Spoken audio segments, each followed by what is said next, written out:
I'm Doug Silsby. I'm the founder of Presence-Based Coaching. I'm E.B. Hansen. I'm on the faculty of Presence-Based Coaching. Presence-based coaching work takes place on a beautiful piece of property a little north of Asheville, North Carolina, in a retreat setting. So it's a small, intimate, high-touch container which actually invites people to let go of what they are doing in their regular lives and come here into a place where they can actually focus on their own development. We are strong believers that the best way to learn to have these kinds of human, authentic, real conversations that really go to the core is live and in person. And so we've created these retreats in a retreat setting. It's beautiful. There's 63 acres of land here and a river. The food is natural, local, organic. Gourmet chefs know most of the people that grew the food.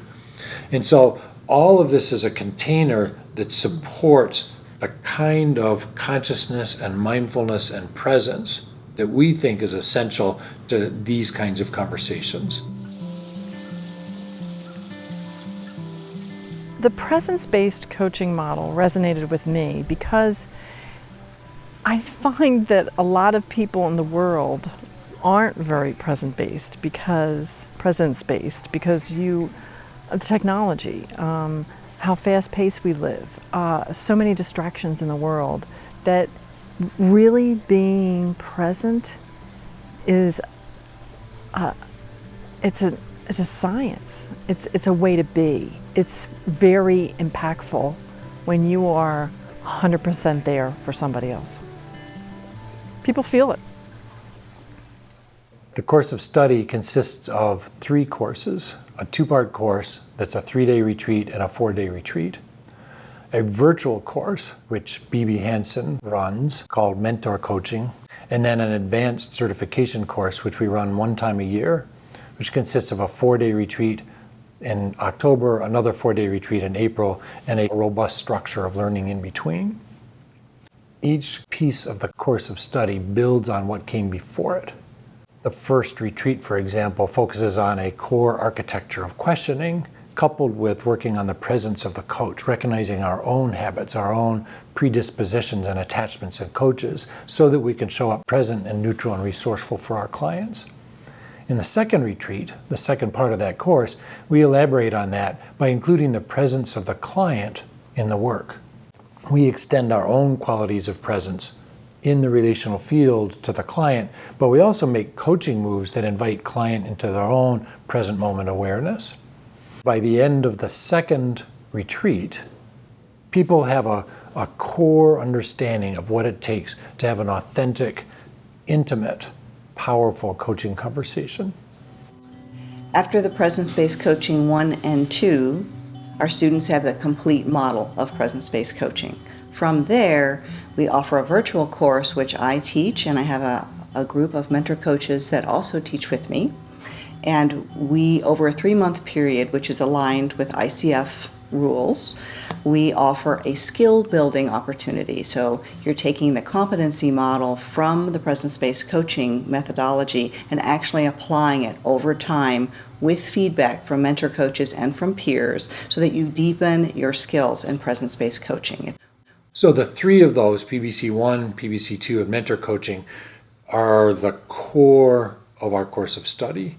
And following that, students have all the training and mentor coaching requirements in hand in order to become credentialed by ICF at the ACC level. That's the core, that's the foundation. From there, our certification students who want to become certified with us go on and take the 6-month Living in Presence coaching course, which is our certification course.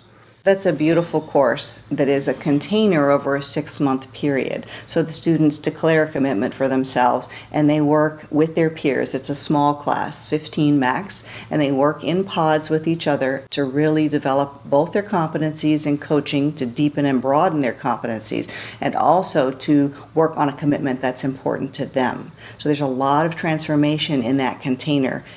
Students are writing up case studies on coaching clients outside the program. They're coaching each other. They're being coached. They're reading books. We have group calls. We include a day of presence work with horses. There's a lot of structure, a lot of support for their ongoing development as humans, as well as for their application of this methodology, working with real coaching clients on real issues. And we feel really proud of how they're prepared to go out there in the world after this. Having completed that whole course of study, if they successfully complete our exam, they can become certified as presence-based coaches. We put them on our website. They get business from that. They also will have met all credentialing requirements for the PCC level with the International Coach Federation. One thing that I so much enjoy about this work is that students bring a level of authenticity and honesty to it. It creates a rich environment for learning. We don't do role plays or anything like that. Students work on their own real issues, so we get to be in someone's true development and true transformation, and it's very gratifying to watch that, and students get a feel for what it's like to really help someone else go through that process. Coming from this program, I can't imagine coaching without somatics. And the space that I do most of my work is where people are moving into very critical leadership positions. And so it essentially means they've shifted from what they do to who they are. You know, what's my presence? How am I showing up? What does it mean for me as a person? And so to do that purely from a cognitive space is very one-dimensional, but this work, you're coming in from an integrated, powerful, somatic neuroscience. I can bring in what research is talking about, so there's a greater confidence with the work, and it just becomes a much richer conversation. And the course of study that's evolved over well over 15 years now reflects a lot of different lineages, including somatics, interpersonal neurobiology, complexity theory, adult development theory, mindfulness, all kinds of things that each of which bears or provides a different perspective and lens on the process of human development.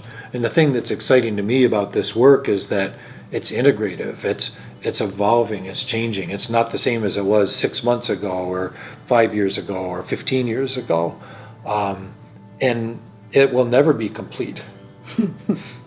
It will never be complete because in the DNA of this work is that we are always subject to some things that we can't see. There are always things that are invisible to us, and development is largely a process of making those invisible things explicit so that we can see and act upon them. So I coach leaders and teams that are in the government, and we're focused on sort of the research and development, the system development, the production, the logistics of equipment and capabilities. And so that brings us a leader or a team that's very head-centered, very logic-oriented, and very data-oriented. And so what presence-based coaching allows us to bring is to inform the leader again of, you know, what's going on in the soma, in your somatics, in your body. How can, again, you integrate, you know, your very logical head and brain, which is good, with what's going on emotionally in your heart and what's going on in your gut, right? Before I came to presence-based coaching, I had a PhD in human and organization systems, and that's all from the neck up.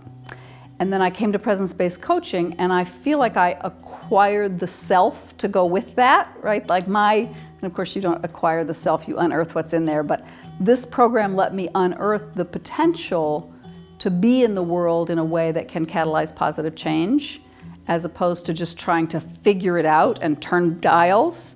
Now I can actually be, you know, it's somewhat the Gandhi thing, be the change you want to see in the world, and somewhat just a way of being that invites others to change and invites others into what you think might be positive. Coaching is this relatively new industry, which frankly sometimes can be a little infatuated with itself. And what we come back to is fundamentally what it means to be human and what it means to create an authentic connection with another human being in service to learning and development and in service to contribution in the world. And that isn't, you know, that's as old as the hills. That people have been doing that for thousands of years. So there's, it's an integrative, evolving, emergent, and new approach, and its roots are ancient.